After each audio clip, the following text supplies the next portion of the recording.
कर्म का फल। एक बड़ा ही धर्मात्मा, न्यायप्रिय और भगवत भक्त राजा था। उसने ठाकुर जी का मंदिर बनवाया और एक ब्राह्मण को उसका पुजारी नियुक्त किया। वो ब्राह्मण भी बड़ा सदाचारी, धर्मात्मा और संतोषी था। वो राजा से कभी कोई याचना नहीं करता था।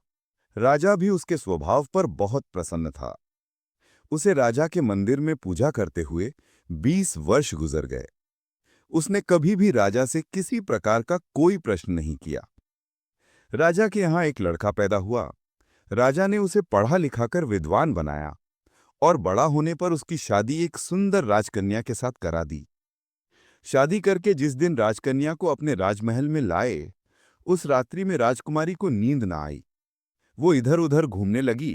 जब अपने पति के पलंग के पास आई तो क्या देखती है कि हीरे जवाहरात जड़ित मूठे वाली एक तलवार पड़ी है। जब उस राजकन्या ने देखने के लिए वो तलवार म्यान में से बाहर निकाली, तब तीक्ष्ण धार वाली और बिजली के समान प्रकाश वाली तलवार देखकर वो डर गई एवं डर के मारे उसके हाथ से तलवार गिर पड़ी और राजकुमार की गर्दन पर जा लगी। राजकुमार का सिर कट गया और वो मर गया। राजकन्या पति के मरने का बहुत शोक करने लगी। उस राजकन्या ने परमेश्वर से प्रार्थना की कि हे प्रभु, मुझसे अचानक ये पाप कैसे हो गया। पति की मृत्यु मेरे ही हाथों हो गई। आप तो जानते ही हैं, परंतु सभा में मैं सत्य नहीं कह सकूंगी, क्योंकि इससे मेरे माता पिता और सास ससुर सभी को कलंक लगेगा। साथ ही इस बात पर कोई विश्वास भी नहीं करेगा। प्रातःकाल में जब पुजारी कुएं पर स्नान करने आया, तो राजकन्या ने उसको देखकर विलाप करना शुरू किया और इस प्रकार कहने लगी, मेरे पति को कोई मार गया। लोग इकट्ठे हो गए और राजा साहब आकर पूछने लगे, किसने मारा है। कन्या ने कहा, मैं जानती तो नहीं कि कौन था, परंतु उसे ठाकुर जी के मंदिर में जाते देखा था। राजा समेत सब लोग ठाकुर जी के मंदिर में आए तो पुजारी को पूजा करते हुए देखा। फिर क्या था, पुजारी को पकड़ लिया गया और पूछा गया कि आपने राजकुमार को क्यों मारा। ब्राह्मण ने कहा, मैंने राजकुमार को नहीं मारा। मैंने तो उनका राजमहल भी नहीं देखा है। इसमें ईश्वर साक्षी हैं। बिना देखे किसी पर अपराध का दोष लगाना ठीक नहीं। ब्राह्मण की तो कोई बात ही नहीं सुनता था। कोई कुछ कहता था तो कोई कुछ। राजा के दिल में बार बार विचार आता था कि यह ब्राह्मण निर्दोष है, परंतु बहुतों के कहने पर राजा विचार करने लगा।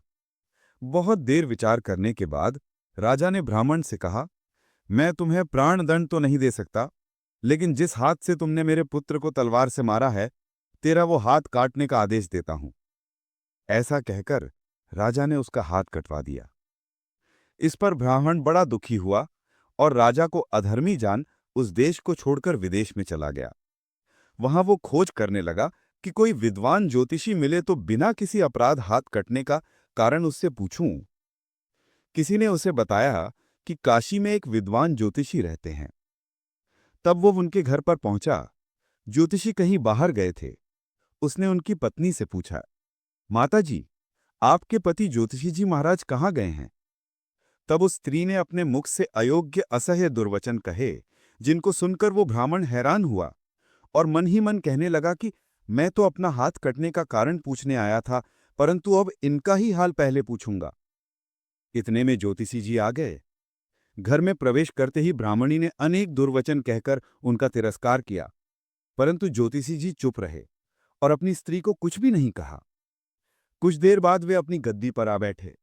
ब्राह्मण को देखकर ज्योतिषी ने उनसे कहा, कहिए ब्राह्मण देवता, कैसे आना हुआ। ब्राह्मण ने कहा, आया तो था अपने बारे में पूछने के लिए, परंतु पहले आप अपना हाल बताइए कि आपकी पत्नी अपनी जुबान से आपका इतना तिरस्कार क्यों करती है, जो किसी से भी नहीं सहा जाता और आप सहन कर लेते हैं, इसका क्या कारण है। ज्योतिषी जी ने कहा, यह मेरी पत्नी नहीं, मेरा कर्म है। दुनिया में जिसको भी देखते हो, अर्थात भाई, पुत्र, शिष्य, पिता, गुरु, संबंधी, जो कुछ भी है सब अपना कर्म ही है।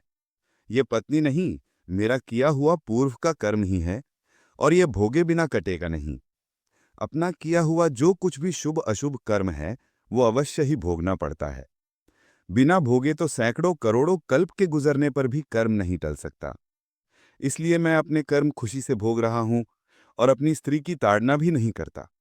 ताकि आगे इस कर्म का फल न भोगना पड़े।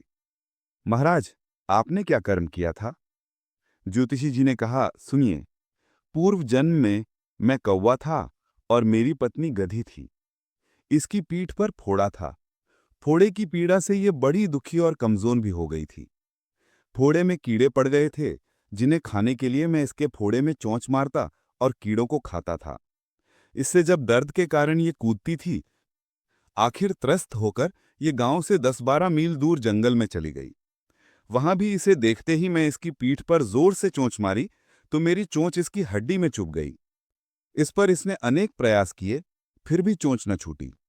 मैंने भी चोंच निकालने का बड़ा प्रयत्न किया, मगर न निकली। फिर ये गंगा जी में प्रवेश कर गई, ऐसा सोचकर कि पानी के भय से ही ये दुष्ट मुझे छोड़ देगा। परंतु वहां भी मैं अपनी चोंच न निकाल पाया। आखिर में ये बड़े प्रवाह में प्रवेश कर गई। गंगा का प्रवाह तेज होने के कारण हम दोनों बह गए और बीच में ही मर गए। तब गंगा जी के प्रभाव से ये तो ब्राह्मणी बनी और मैं बड़ा भारी ज्योतिषी बना। अब वही मेरी पत्नी बनी है, जो कुछ दिनों और अपने मुख से गाली निकालकर मुझे दुख देगी। लेकिन मैंने चोंच इसको दर्द पहुंचाने के लिए नहीं मारी थी, अतः इसकी समझ भी ठीक होगी और मैं भी अपने पूर्व कर्मों का फल समझकर सहन करता रहूंगा।